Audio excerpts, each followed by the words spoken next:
Hello friends, Anika classes में आप सभी का स्वागत है।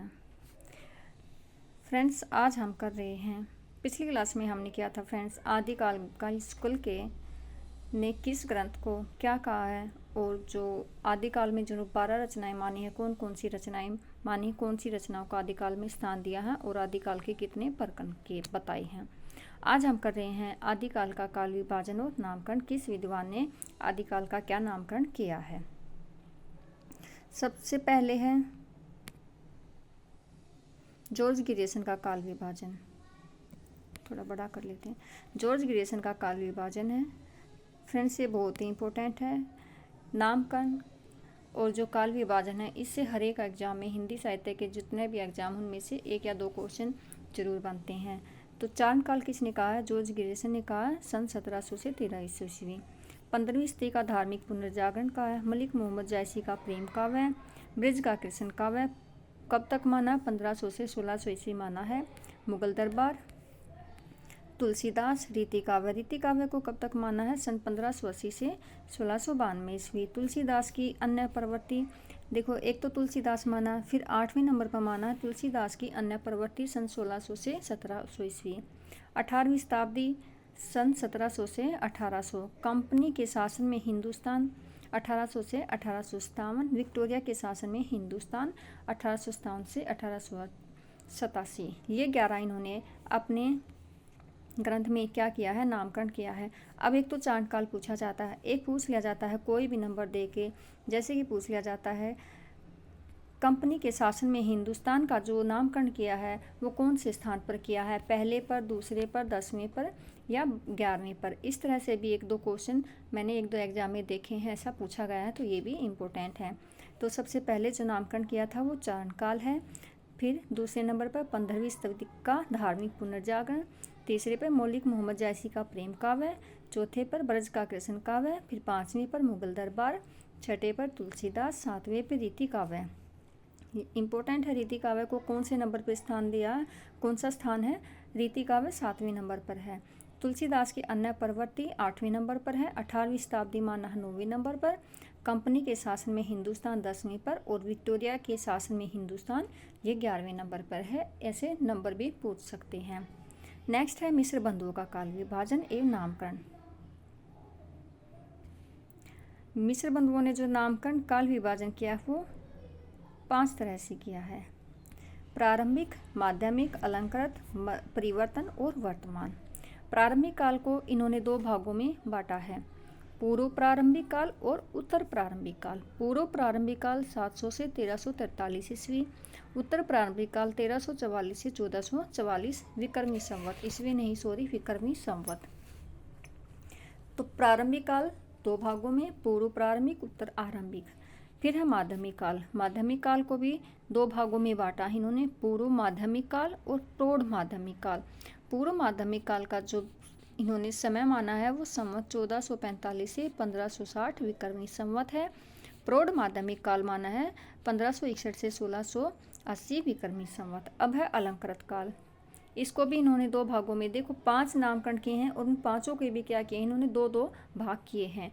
पूर्वा अलंकृत काल संवत 1681 से 1790 ईस्वी और उत्तर अलंकृत काल में संवत 1791 से 1889 विक्रमी संवत है।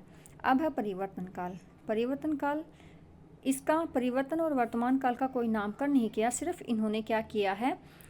सन दिया है। संवत 1890 25वीं विक्रमी संवत से अब तक और 1926 विक्रमी संवत से अब तक वर्तमान, यानी कि आधुनिक काल। वर्तमान काल किसको कहा है? आधुनिक काल को कहा है। ये थे मिस्र बंधुओं का प्रारंभिक काल, माध्यमिक काल, अलंकृत काल, परिवर्तन काल, वर्तमान काल। और फिर इन्होंने इनके भी 2-2 पार्ट किए हैं: प्रारंभिक काल का पूर्व प्रारंभिक, उत्तर प्रारंभिक काल, मध्य माध्यमिक काल का पूर्व माध्यमिक काल, प्रौढ़ माध्यमिक काल, अलंकृत काल का पूर्व अलंकृत काल, उत्तर अलंकृत काल, फिर परिवर्तन काल, वर्तमान काल का इन्होंने क्या दिया है? समय दिया है। अब है आचार्य शुक्ल का।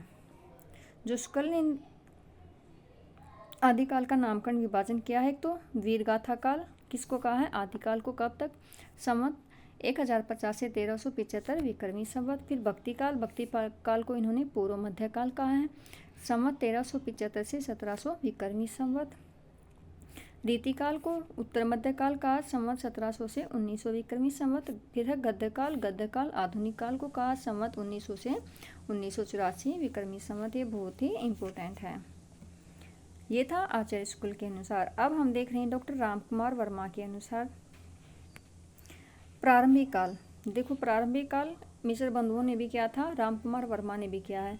2 भाग प्रारंभिक काल मिश्र बंधुओं ने किए थे, रामकुमार वर्मा ने भी प्रारंभिक काल के 2 भाग किए हैं, लेकिन इसमें प्रारंभिक काल के जो दोनों नाम हैं वे अलग हैं, संधि काल और चारण काल। चारण काल और किसने कहा है? जॉर्ज ग्रियर्सन ने चारण काल कहा है, और रामकुमार वर्मा ने भी आदिकाल को क्या कहा है? चारण काल कहा है।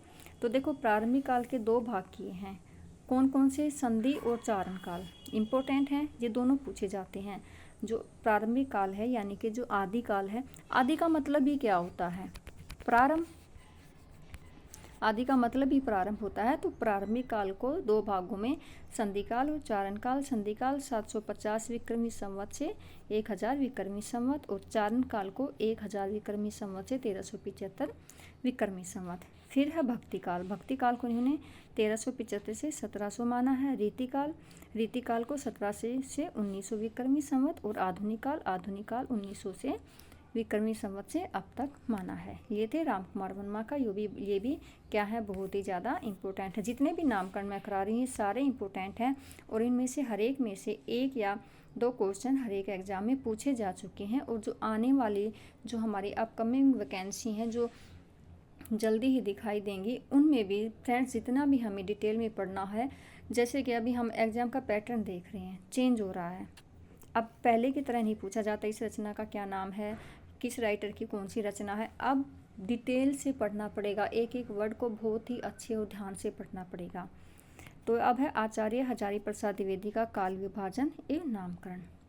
इन्होंने आदिकाल को आदिकाल ही कहा, समय माना है 1000 से 1350 विक्रमी संवत। भक्तिकाल 1350 से 1700 विक्रमी संवत। रीतिकाल 1700 से 1900 विक्रमी संवत। आधुनिक काल को 1900 से अब तक का माना है।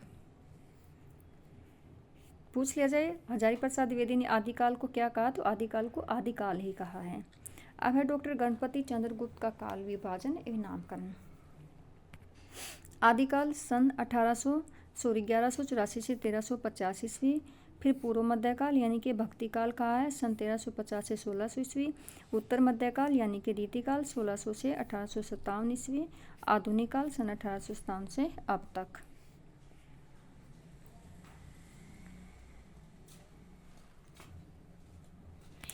डॉक्टर नगेंद्र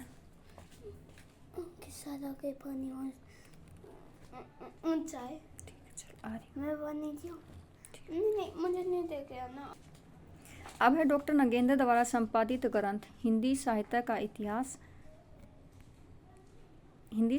इतिहास का काल विभाजन एवं नामकरण। जो हिंदी साहित्य का इतिहास ही डॉक्टर नगेंद्र ने लिखा नहीं था, इसको इन्होंने क्या किया था? संपादित किया था। ये भी इम्पोर्टेंट है, याद रखना। अब जो हिंदी साहित्य के इतिहास में जो डॉक्टर नगेंद्र का काल विभाजन है वो देखना। आदिकाल क्या समय माना? 7वीं सदी से 14वीं सदी के मध्य तक। क्वेश्चन यहाँ से ऐसे बनेगा, 7वीं सदी से के मध्य से 14वीं सदी के मध्य तक का जो आदिकाल का समय माना है वो किस आचार्य ने माना है? डॉक्टर नगेंद्र ने माना है। भक्ति काल माना है 14वीं सदी के मध्य से 17वीं सदी के मध्य तक माना है। आदिकाल को 7 से 14वीं सदी तक, भक्ति काल को 14वीं से 17वीं सदी तक। अब है रीतिकाल। रीतिकाल को उन्होंने माना 17वीं सदी से 19वीं सदी के मध्य तक, और आधुनिक काल को माना 19वीं सदी के मध्य से और अब तक का जो समय माना है वो आधुनिक काल माना है। अब आधुनिक काल के जो डॉक्टर नगेंद्र के अनुसार आधुनिक काल के जो नामकरण किए हैं, काल जो विभाजन किया, नामकरण किया है वो इस प्रकार है। एक तो पुनर्जागरण काल, किसको कहा? भारतेंदु युग को कहा है, 1857 से 1900 ईस्वी। फिर जागरण सुधार काल द्विवेदी युग को कहा है, 1900 से 1918। फिर छायावाद युग 1918 से 1938। फिर छायावादेतर युग, छायावादेतर काल प्रगति प्रयोग काल 1938 से 1953। नवलेखन काल 1953 से अब तक। ये किसके अनुसार है? डॉक्टर नगेंद्र के अनुसार हैं। अब है डॉक्टर रामस्वरूप चतुर्वेदी का काल विभाजन एवं नामकरण। चतुर्वेदी जी ने अपने इतिहास ग्रंथ में आचार्य शुक्ल के काल विभाजन की स्वीकृति, कुछ संशोधन, यानी कि जो आचार्य शुक्ल का काल विभाजन था उसी को क्या किया था, रामस्वरूप चतुर्वेदी ने उसी का क्या किया था, संशोधन किया था। आदिकाल को वीरगाथा काल रामचंद्र शुक्ल ने भी माना है, सन 1000 से 1350 ईस्वी तक, ये ईस्वी में है। पूर्व मध्यकाल भक्तिकाल सन 1350 से 1650 ईस्वी। उत्तर मध्यकाल रीतिकाल सन 1650 से 1850। आधुनिक काल गद्यकाल सन 1850 से अब तक। ये किसके अनुसार है, रामस्वरूप चतुर्वेदी के अनुसार। और इन्होंने क्या किया, आचार्य शुक्ल के काल विभाजन को स्वीकार करते हुए इनमें कुछ संशोधन किया है। अब है डॉक्टर बच्चन सिंह का काल विभाजन एवं नामकरण। डॉक्टर बच्चन सिंह ने क्या अब कहा है, अपभ्रंश काल कहा है, आदिकाल को अपभ्रंश काल कहा है। डॉक्टर बच्चन सिंह ने क्या कहा है, आदिकाल को क्या नामकरण दिया, अपभ्रंश काल किया कहा है। फिर भक्तिकाल 1400 से 1650 ईस्वी, रीतिकाल 1650 से 1857 ईस्वी, आधुनिक काल सन 1857 से अब तक का माना है। ये डॉक्टर बच्चन के अनुसार था। फ्रेंड्स, ये बहुत ही इम्पोर्टेंट है, जितने भी नामकरण हैं,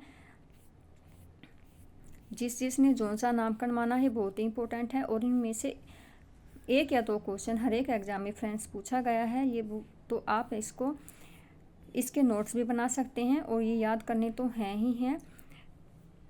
इससे अलग अब हमने दूसरी वीडियो है आदिकाल की, इससे अलग हम एक वीडियो और आदिकाल में बनाएंगे, जिसमें हम जो आदिकाल के प्रकरण दिए हुए हैं चारों प्रकरणों को पढ़ेंगे, जिसमें सिद्ध, जैन और नाथ साहित्य होगा और जितनी भी रचनाएं हैं आदिकाल की हम उनको करेंगे।